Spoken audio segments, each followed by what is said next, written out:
चौबीस अक्टूबर 2025 मुंबई की एक आम सुबह चिंचपोकली के दत्ताराम लाड मार्ग पर सब कुछ वैसे ही चल रहा था जैसे रोज चलता है। लोग ऑफिस जा रहे थे, हर कोई अपने काम में बिजी था, लेकिन कोई नहीं जानता था कि वहाँ कुछ ऐसा होने वाला है जो पूरे मुंबई को हिला के रख देगा। एक लड़का और एक लड़की, पहले दोनों एक दूसरे के लिए सब कुछ थे। उनका रिश्ता कभी सबसे खूबसूरत हुआ करता था, पर कुछ दिन पहले ही सब कुछ खत्म हो गया था। ब्रेकअप के बाद में दोनों की जिंदगी में उलझन थी, दुख था और बहुत सी ऐसी बातें थी जो अब वो एक दूसरे से कभी शेयर नहीं कर पाएंगे। उस सुबह ये दोनों एक दूसरे से आखिरी बार मिलने आए, बहस हुई, पुरानी बातें बाहर निकली, पर क्या पता था कि इन्हीं बातों से कुछ ही मिनट्स में ऐसा होने वाला था जो मुंबई की तारीख में एक डरावने पल के रूप में लिखी जाएगी। आज की कहानी एक ऐसे रिश्ते की है जहाँ प्यार, दोस्ती, धोखा और गुस्सा सब कुछ एक ही साथ था, लेकिन जब इंसान अपने इमोशन को कंट्रोल नहीं कर पाता तो जिंदगी एक ही पल में पलट सकती है। तो आखिर उस सुबह ऐसा तो क्या हुआ कि 9 साल का रिलेशन मौत में बदल गया। मुंबई के काला चौकी इलाके में उस वक्त कोहराम मच गया जब एक लड़के ने लड़की पर चाकू से हमला कर दिया।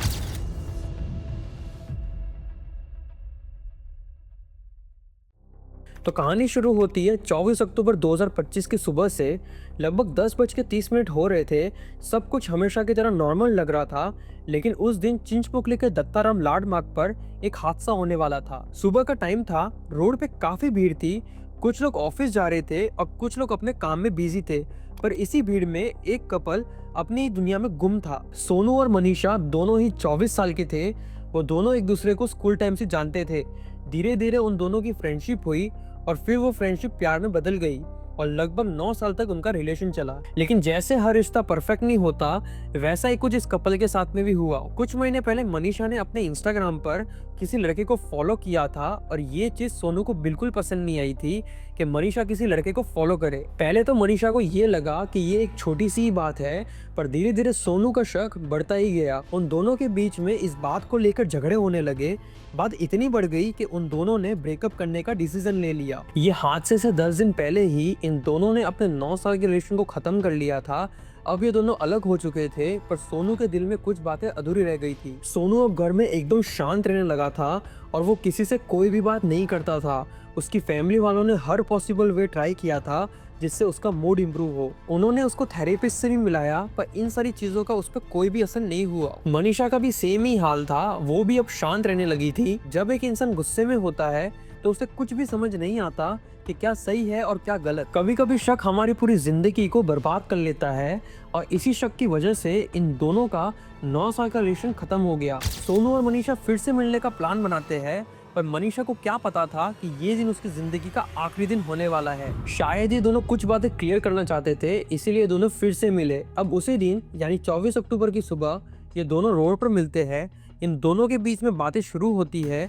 स्टार्टिंग में सब कुछ नॉर्मल चल रहा था, लेकिन जैसे ही बातें आगे बढ़ी, दोनों के बीच में आर्गुमेंट्स भी बढ़ने लगे। कुछ टाइम बाद आर्गुमेंट्स इतने बढ़ गए कि सोनू अपने गुस्से को कंट्रोल नहीं कर पाया और रोड पर ही उसने अपने जेब में से एक चाकू निकाला। सोनू जैसे ही उसकी जेब में से चाकू निकालता है, मनीषा शॉक हो जाती है।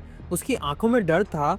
वो उसकी जिंदगी बचाने के लिए हेल्प मांगती है कि कोई उसकी मदद कर ले। सोनू का गुस्सा इतना ज्यादा था कि उसने मनीषा को रोड पर ही चाकू मारना स्टार्ट कर दिया। मनीषा घायल हालत में आस्था हॉस्पिटल में घुस जाती है, ये उम्मीद से कि उसकी जान हॉस्पिटल में तो बच ही जाएगी, पर सोनू हॉस्पिटल में भी घुस जाता है। ये मंजर देख के हॉस्पिटल के स्टाफ, पेशेंट, डॉक्टर सब शॉक हो जाते हैं। बहुत से लोग सोनू को रोकने की कोशिश करते हैं।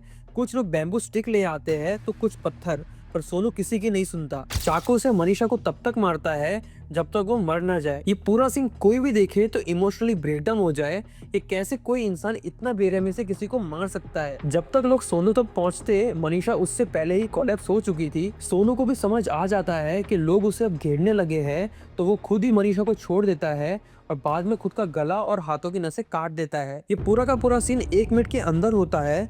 लोग शॉक में खड़े थे, किसी को कुछ समझ नहीं आता कि आखिर हुआ क्या। फिर बिना टाइम वेस्ट किए वहाँ के लोग तुरंत एम्बुलेंस बुलाते हैं और इन दोनों को जेजे हॉस्पिटल ले जाते हैं। सोनू की डेथ ऑन द स्पॉट हो जाती है क्योंकि उसके गले का कट बहुत ज्यादा डीप था, जिससे बहुत ज्यादा ब्लड लॉस हो जाता है। मनीषा को भी आईसीयू में एडमिट किया जाता है। कई घंटे तक डॉक्टर उसका ट्रीटमेंट करते हैं, लेकिन शाम तक वो भी अपना दम तोड़ देती है। पुलिस ने स्टेटमेंट दिया, सोनू इंटेंशन के साथ आया था, वो प्लानिंग कर चुका था मनीषा को मारने की। फैमिली, पुलिस, लोकल सब शॉक्ड है कि एक छोटे से ब्रेकअप की वजह से इतनी बड़ी ट्रेजेडी हो गई। ये घटना मुंबई के लिए सिर्फ एक केस नहीं बल्कि एक वार्निंग भी है, और ये केस से हमें सीखना चाहिए कि किसी भी इंसान का अगर बिहेवियर चेंज हुआ हो तो अलर्ट हो जाओ, क्योंकि क्या पता उसका इंटेंशन क्या हो। दोस्तों, आज का केस बस यही था।